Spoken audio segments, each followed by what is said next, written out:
মাননীয় ইমাম, আপনি জানেন যে ভারতের প্রধানমন্ত্রী নরেন্দ্র মোদী এই মুহূর্তে কিন্তু আমেরিকায় আছে। থেকে ডোনাল্ড ট্রাম্পকে প্রশ্ন করা হয়েছিল বাংলাদেশ সম্পর্কে, বাংলাদেশের যে ইস্যুটা এটা নিয়ে ভারত কাজ করছে। তো আমি এই প্রশ্নের উত্তর দেওয়ার জন্য ভারতের প্রধানমন্ত্রীকে আমি অনুরোধ করছি। তিনি নিজে এটার উত্তর না দিয়ে তিনি এটিকে এড়িয়ে গিয়ে তিনি ভারতকে বললেন যে ভারতের প্রধানমন্ত্রী এটার উত্তর দিবে। উনি উত্তর না দিয়ে তিনি ভারতের উপরে ছেড়ে দিলেন, যেখানে বাংলাদেশের মানুষ ভারতীয় আধিপত্যবাদ নিয়েই কিন্তু বেশি টেনশনে আছে। তারা দুনিয়া খেলে, তারা হলো ইন্টারন্যাশনাল খিলাড়ি। প্রিয় দর্শক নমস্কার, ফের একটা খুবই নতুন নিউজ নিয়ে চলে এসেছি আপনাদের সামনে। আর যে বিষয়গুলো আজকে আমি তুলে ধরবো সেই বিষয়ে কিছু ভিডিও গুরুত্বপূর্ণ যেগুলো আপনারা এখনও পর্যন্ত দেখে নিয়েছেন। তো মূল ভিডিওগুলো আমি আপনাদের সামনে রাখবো। তো ভিডিওটাকে বেশি স্কিপ না করে পুরো ভিডিওটাকে মনোযোগ দিয়ে দেখতে থাকুন।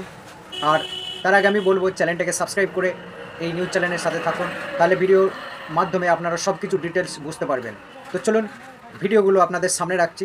মাননীয় ইমাম, আপনি জানেন যে ভারতের প্রধানমন্ত্রী নরেন্দ্র মোদী এই মুহূর্তে কিন্তু আমেরিকায় আছে এবং আমেরিকার নবনির্বাচিত প্রেসিডেন্ট ডোনাল্ড ট্রাম্পের সঙ্গে তার বৈঠক চলছে। তো এই বৈঠক শেষে যখন সাংবাদিকদের সঙ্গে তারা প্রেস ব্রিফিং করতেছিলেন, ওই সময়ে সাংবাদিকদের পক্ষ থেকে ডোনাল্ড ট্রাম্পকে প্রশ্ন করা হয়েছিল বাংলাদেশ সম্পর্কে। তো তিনি সেই প্রশ্নটা এড়িয়ে গিয়ে তিনি বললেন যে বাংলাদেশের পরিস্থিতি আসলে ভারত এখানে বাংলাদেশের যে ইস্যুটা এটা নিয়ে ভারত কাজ করছে।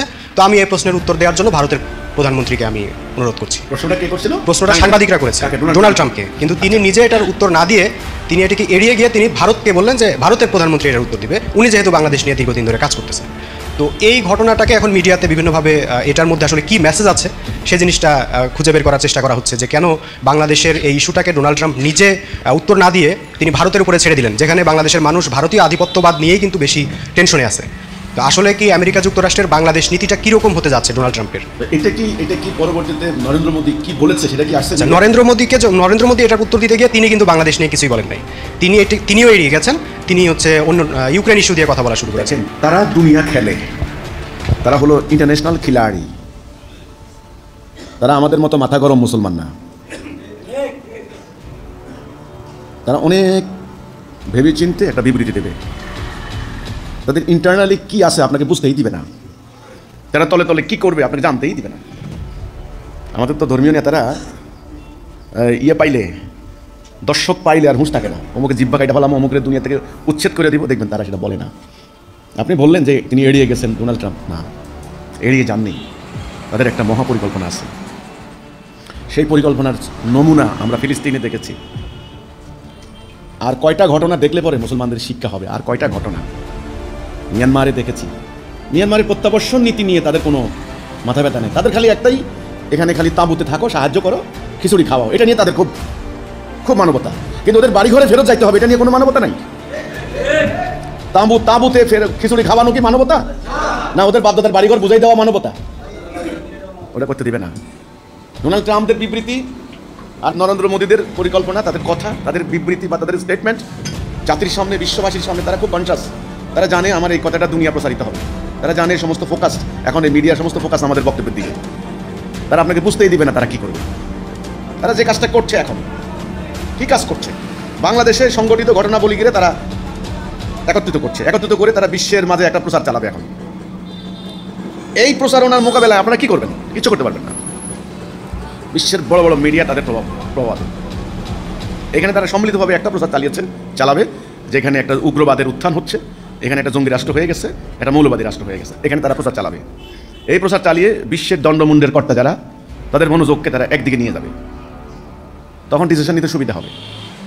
সেই ডিসিশন কী হতে পারে সেটা সময় আসলে দেখবেন। ডিসিশন নিতে সুবিধা হবে তাদের এই নীতি, তাদের এই নীতি এখন স্ট্যান্ড নীতি, একই নীতি, আমেরিকার নীতি, ইসরায়েলের নীতি, ব্রিটেনের নীতি, ইন্ডিয়ার নীতি, কোনো স্ট্যান্ড নীতি। সেটা হলো কোনোভাবেই ইসলামকে উঠতে দেওয়া যাবে না, ইসলাম উঠতে পারবে না, কথা শেষ। ইসলাম যেন উঠতে না পারে। তারপরে বললেন কি হতে পারে? ভয়াবহ কিছু ইঙ্গিত করছে আমার সামনে। এই ঘটনা বলি ফিলিস্তিন না থাকলে আমি সেটা আজকে বলতাম না, কাশ্মীর না থাকলে আমি বলতাম না। ভয়াবহ কিছু ইঙ্গিত করছে। এখন করণীয় কি? করণীয় একটা, এই তাড়াতাড়ি এই দলাদলি, ওদের রাজনৈতিক প্র্যাকটিস, অন্ধের মতো ওদের রাজনৈতিক প্র্যাকটিস বন্ধ করে কলেমা তাওহীদের উপরে তাড়াতাড়ি ঐক্যবদ্ধ হওয়া, একটা জাতিসত্তায় পরিণত করা। আর এখানে বহুদলীয় গণতন্ত্রের নামে এত উদারতা, এত উদার কি ওরা হয়েছে নাকি? আমরা উদার হয়ে গেছি। আল্লাহ থেকে বেশি উদার তোমরা, আল্লাহ থেকে বেশি উদার, আল্লাহ থেকে বেশি মানবতাবাদী। হ্যাঁ, যিনি সারে জাহানের সমস্ত সৃষ্টিকে প্রতিপালন করে চলেছেন, তাকে গালাগালি করে, তাকে অস্বীকার করে, সেই মানুষটাকে পর্যন্ত তিনি খাওয়াই যাচ্ছেন। আল্লাহ থেকে বেশি উদার হয়ে গেছো নাকি তোমরা? তোমরা উদারতা দেখাচ্ছ, দেখায় তাদের বহুদলীয় গণতন্ত্রে প্র্যাকটিস করছো।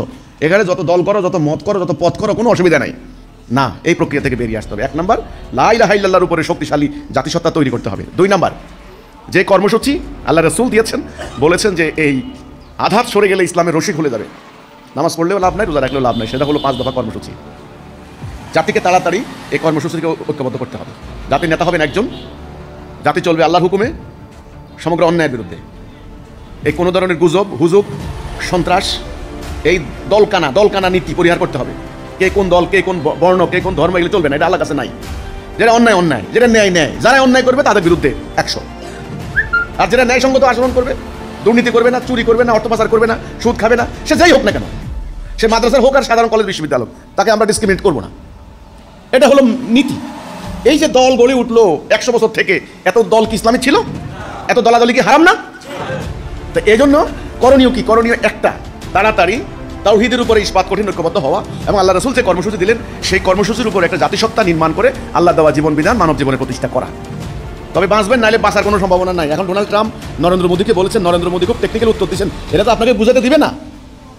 তারা তো এক হবেই এক, তাদের পররাষ্ট্রনীতি, তাদের কূটনীতি, তাদের রাজনীতির মার্কপ্যাস কি বোঝা আমাদের পক্ষে। কারণ কি, আমরা মাত্র দুনিয়া চিনা শুরু করলাম, তারা দুনিয়া কন্ট্রোল করছে গত কয়েক শতাব্দী ধরে। এই জন্য আমার কথা হলো যে একটাই রাস্তা, সেটা হলো সত্য দিনের উপর জাতিকে তাড়াতাড়ি ঐক্যবদ্ধ করা।